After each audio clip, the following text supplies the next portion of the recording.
E aí, meus manos, de boa? Estamos começando aqui mais um vídeo no canal e o tema do vídeo de hoje é o perigo de acreditar em narrativas ou em qualquer narrativa. Basicamente, narrativa ela é uma forma como uma história ou alguma informação é contada ou é estruturada. E ela geralmente tem como objetivo influenciar a percepção da pessoa que está ouvindo. Ou seja, na maior parte das vezes, a narrativa ela é uma forma usada para transmitir uma ideia, para criar uma imagem mental ou manipular a forma como os outros veem uma situação específica. Quando você entende o poder da narrativa, você descobre que essas narrativas que a gente absorve, elas moldam o que a gente acredita, como a gente nos comporta e como a gente toma decisões. Ou seja, um dos maiores poderes que o ser humano tem é de conseguir filtrar quais são as narrativas certas, né, entre aspas, e as narrativas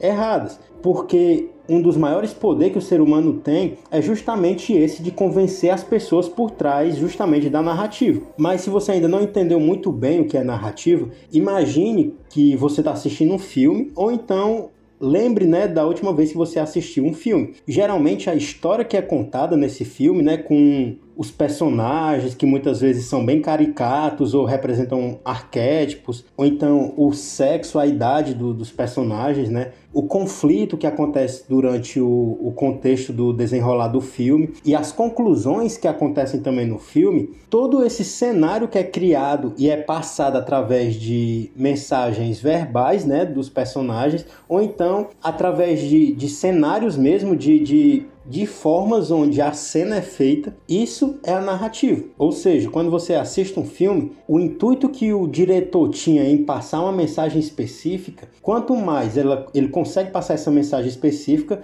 mais poderoso é a narrativa, mais poderoso é a habilidade dessa pessoa em transformar aquele filme em uma mensagem específica que vai ser transmitida para você. Mas no mundo real, a narrativa ela é um conjunto de informações ou de ideias, né, ou então de acontecimentos que são organizados de uma maneira que possa transmitir uma mensagem específica. Isso acontece basicamente todos os dias na mídia, né, nas redes sociais, na política, ou até em conversas mesmo com a sua mãe, com seu pai, ou quando você está conversando com algum amigo e quer passar alguma mensagem específica para ele. Você basicamente vai ter vários comportamentos, como deixar o ênfase em alguns momentos da sua história, né, pôr mais emoções em alguns outros momentos da história, ou então simplesmente apagar ou não contar alguns acontecimentos também dessa mesma situação. Tudo isso é para que você consiga transmitir uma mensagem específica que você deseja. E muitas pessoas pensam que quando alguém está narrando algo, né, quando alguém está falando ou contando alguma história, essa pessoa está se limitando aos fatos, ou seja, ela só está contando o que ela viu. Mas na maioria das vezes não é só isso, tá ligado? A forma como a pessoa conta os fatos, como elas são apresentados para o público, é mais importante do que os próprios fatos. Ou seja, teve um comportamento específico, teve um fato específico, duas pessoas contando, elas podem transformar aquele fato em vários níveis, né? Transformar o propósito das pessoas que estavam por trás daquela cena, transformar o objetivo, ou então a percepção de cada um dos membros daquela ação, né? Daquele fato. Então, inconscientemente, quando as pessoas conversam com as outras, né, ou falam algo, elas vão escolher as palavras, elas vão muitas vezes enfatizar certos pontos com um tom de voz, e também, como eu falei, né, eles vão omitir outras informações. E tudo isso são ferramentas para criar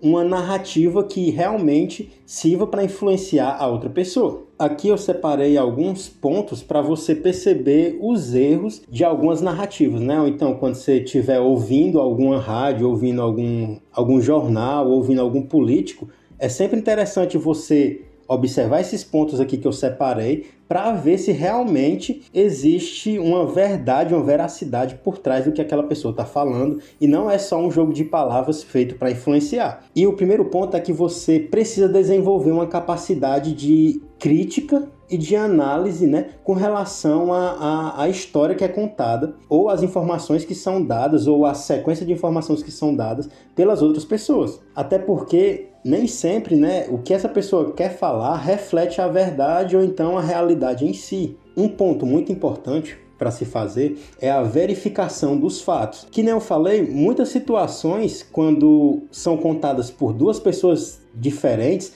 elas vão dar ênfase em pontos totalmente diferentes. Então você tem que realmente, muitas das vezes, analisar os fatos, o que realmente aconteceu, buscar saber mais informações sobre aquilo para ver qual é a narrativa que mais se conecta com a realidade dos fatos. Então, se você receber uma informação que não é tão convincente para você, é interessante você verificar muitas vezes na internet, você verificar a opinião de outros especialistas da área para ver se aquilo realmente faz sentido. Outro ponto é a consistência interna da narrativa. Ou seja, se uma pessoa conta coisas no início de uma narrativa e no final da narrativa passa a ideia de que ele está falando completamente o oposto do início, isso também já demonstra que tem uma falha muito grande na narrativa. Um exemplo muito básico assim para quem consome conteúdo na internet, que basicamente se você está aqui você consome, né? Muitas das vezes existem muitos caras que fazem lançamentos, né? Muitos gurus ou então muitos players do mercado digital. Muitos deles eles fazem lançamentos e antigamente tinha muito essa questão de eles chamarem para o lançamento, que é para aquela semana grátis de conteúdo, eles chamam para lá e eles dizem que não vão cobrar nada, que não vão querer vender nada, só que no terceiro dia, né, ou então no segundo dia ou no quarto dia, eles vão e oferecem um produto. Depois de tanto tempo, tanta gente percebeu, né, que isso acontecia, que foi forçado a eles mesmo mudar essa estratégia no sentido de quando eles fazem um lançamento hoje, eles sempre deixam claro, ou alguns, né, principalmente os de maior valor no mercado, eles dizem que no final eles vão vender ou eles vão oferecer algum produto. E isso deixa a narrativa muito mais forte, porque quem vai assistir lá sabe que ele vai ter acesso ao conteúdo gratuito, mas que para ter acesso ao conteúdo completo ele vai pagar. Diferente do cara que fala que ele vai entregar tudo de graça, o cara entrega algum conteúdo de graça, só que depois cobra. Isso realmente não é tão interessante e causa meio que uma descredibilidade na pessoa, diferente de alguém que é sempre consistente na sua narrativa. Outro ponto é a questão da fonte da informação. Tanto a pessoa que está contando tem que ter cuidado para não entrar no ad hominem aqui, por conta que não é só porque um cara é feio, ou porque um cara é pobre, ou porque um cara, sei lá, é de algum país, ou de alguma instituição, ou de algum grupo, que ele só fala a verdade ou que ele só fala mentira, tá ligado? Você tem que analisar tanto quem tá te contando isso, como aonde foi que ele tirou essa informação. E quanto mais confiável é essa fonte de informação, melhor é para você aceitar alguma narrativa. Mas óbvio que muitos especialistas muitas vezes erram, tá ligado? E muitas pessoas que são leigas muitas vezes acertam. Então você tem que analisar a fonte da informação em diversos níveis.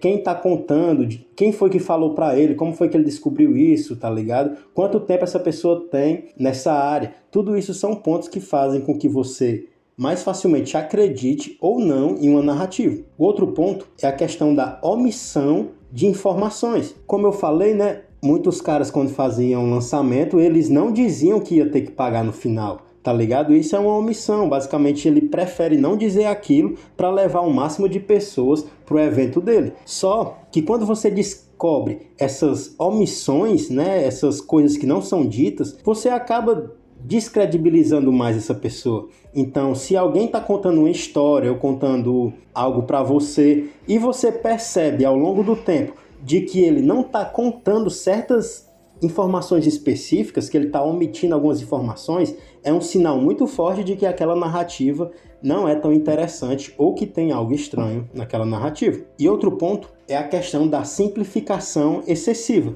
E isso acontece até no contexto da machosfera. Basicamente, quando se fala sobre relacionamentos, são sempre coisas muito complexas, tá ligado? Cada pessoa, cada cérebro aprende de forma diferente, de acordo com o ambiente, de acordo com tendências comportamentais, né, por conta da personalidade da pessoa. Então, muitas das vezes, quando o conteúdo é muito simplificado, realmente você tem que ter um pé atrás antes de aceitar aquilo, tá ligado? É o que acontece também muitas vezes com o feminismo, né? Ele simplesmente bota o problema nas costas dos homens E é isso. Basicamente, elas só dizem que o problema tá todos nos homens e já era.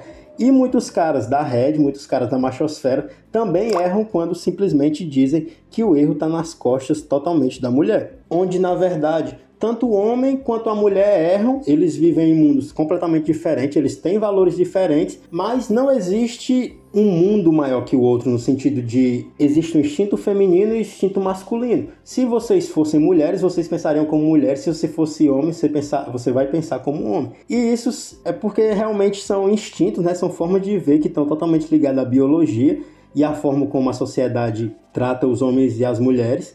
E se você fosse mulher, você acharia que o pensamento feminino é o certo, e como você é homem, você vê o mundo de uma perspectiva bem mais masculina. Então, quando você está ouvindo uma narrativa e existe realmente uma simplificação, uma generalização muito forte, você pode ter sim um pezinho atrás ali com relação àquilo. E também é interessante você saber que o mundo não é preto e branco. Na verdade, existem muitas variações da mesma coisa. Outro ponto que é muito interessante da gente saber é como que acontece, né, essa manipulação das pessoas através da narrativa. E isso acontece porque as narrativas, elas são uma ferramenta muito poderosa com relação à influência de outras pessoas. Basicamente, a gente cria toda uma sociedade baseada nas trocas de informações que a gente tem, né? Então, quando você quer influenciar alguém, você vai usar palavras, você vai usar, sei lá, imagens, você vai usar o seu comportamento, você vai usar as emoções da pessoa para você conseguir passar a forma como você pensa. Então a narrativa, ela é uma ferramenta realmente muito poderosa para manipular, porque ela mexe com as emoções, ela mexe com as crenças e ela mexe com os valores das pessoas. Então, uma pessoa que vive, sei lá, tem uma família que é muito virada para o cristianismo, ela tem crenças e valores diferentes de alguém que, sei lá, é de outra religião, ou então uma pessoa que não nasceu num nicho muito religioso, tá ligado? Isso não quer dizer que a religião tem as crenças e os valores certos, tá ligado? E nem que o outro tem as crenças e os valores certos. Cada um realmente vê o mundo de um jeito diferente, porque justamente foi exposto a ambientes, a comportamentos e a dinâmicas de relacionamento que são totalmente diferentes. E eu trouxe aqui 3 pontos para você entender melhor como é que as pessoas são manipuladas pelas narrativas. O primeiro ponto é a criação do inimigo comum. Sempre que existe um grupo que põe a culpa totalmente para o outro lado, tipo, o exemplo religioso é dizer que tudo que é ruim é do demônio, tá ligado? Isso é foda porque meio que você impede a pessoa de pensar com mais profundidade. Tudo que dá problema é por causa do inimigo, entendeu? E isso tem um poder muito forte de manipular justamente por isso, porque você consegue botar todos os erros da sociedade, você consegue botar todos os erros de todas as pessoas nas costas de um grupo específico, de uma pessoa específica, de um estilo de música específico, de, enfim, qualquer coisa muito específica, porque acaba criando esse inimigo comum. Sem contar, né, que isso também tira totalmente a profundidade das pessoas. Mesmo pessoas que têm comportamentos que são socialmente vistos como errados, muitas das vezes essas pessoas têm comportamentos que são vistos como muito mais positivos do que uma pessoa que tem ali, que é uma pessoa que está ali em um grupo que é visto como positivo. Ou seja, não é necessariamente aonde você nasceu, qual o grupo que você faz parte, mas sim a sua perspectiva interna sobre o que você acredita e sobre o que você deseja fazer ou sobre o que você faz. Muitas das vezes você está em um grupo que é visto como inimigo comum, mas na verdade você está procurando, sei lá, se melhorar ou então ter uma vida melhor. Tipo, uma pessoa que está com uma tendência muito maior para o egoísmo, uma pessoa que se fecha, uma pessoa que não está disposta a ajudar aleatoriamente as pessoas. Ela pode ser vista como um inimigo comum da sociedade, um inimigo comum de um grupo, só que na verdade esse cara quer melhorar as condições de vida dele para justamente, muitas vezes, melhorar a condição das pessoas que estão ao redor dele. O segundo ponto, que é muito poderoso com relação à manipulação de pessoas através da narrativa, é o apelo à emoção, né? Apelo à emocionalidade. Basicamente, quando a gente só fala em termos racionais, pode sim você convencer alguém, mas quando você usa a questão da emoção, a pessoa pode se identificar muito mais facilmente e aderir àquela ideia. Muitas das vezes, né, através da raiva, através da sensação de injustiça, essas sensações fazem com que você iniba a a sua parte mais racional do cérebro e você acredite muito mais facilmente no que a pessoa está te contando. E o último ponto, com relação ao poder de manipulação de uma narrativa, é a questão da repetição constante.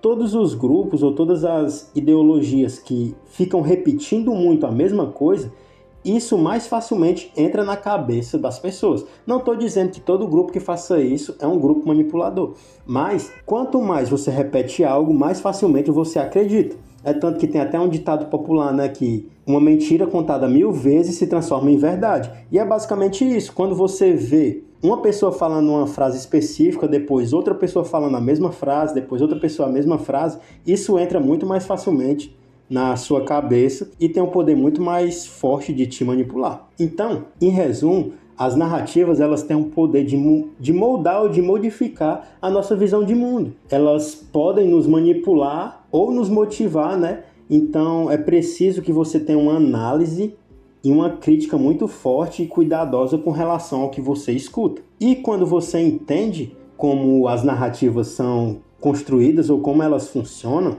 você se torna muito mais consciente com relação a isso. Só basta você ser mais crítico, né, diante das histórias que são contadas para você no seu dia a dia. E saber que na maioria das vezes as pessoas que contam algo para você é com o objetivo de te ou manipular ou te influenciar, porque basicamente cada pessoa acredita no que ela acredita, né? Tipo, o que eu falo realmente eu acho que é verdade. E eu falo de uma forma para que você acredite que o que eu tô falando é verdade, mas porque eu acredito, entendeu? Então, a maioria das pessoas vão fazer narrativas, elas vão tentar influenciar as pessoas, porque esse é um instinto humano de passar a forma como você vê as coisas para as outras pessoas. Então, esse foi o vídeo. Se você gostou, deixa seu like, deixa seu comentário, se inscreve se não for inscrito, ativa o sininho e dá uma olhada aí nos links na descrição. E é isso. Até o próximo vídeo e é nóis!